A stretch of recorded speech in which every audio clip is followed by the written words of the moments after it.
grade school was in a Montessori school that was not a Catholic school or a religious school. It was very good. I think it was a small school.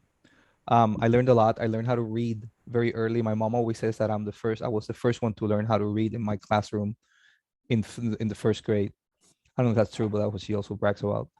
Um, I moved on to a Catholic school because the Montessori school, some parts of the curriculum were not that well developed. Only one teacher was the owner of the owner of the school was the only person who really knew Montessori.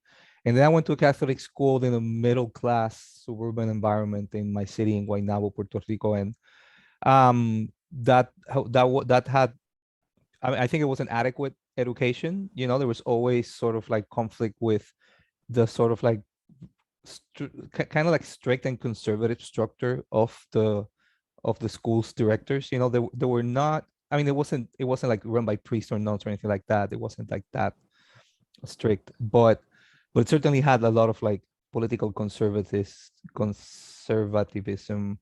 and social, religious, the kind that comes from Catholicism. High school was enjoyable.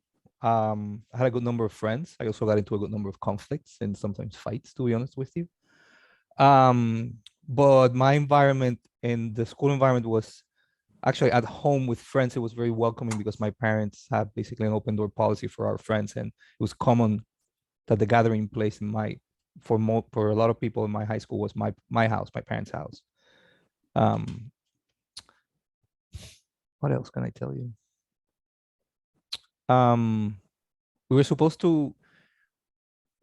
There was a home economics class that was restricted only to girls, and some of us men said why, and basically, I think probably just to be rebellious, and we basically succeeded in lobbying the school directors to allow men or boys to take the class. We didn't really do much in the class, but I think we felt pretty good that we were able to challenge what we saw sexist at the time.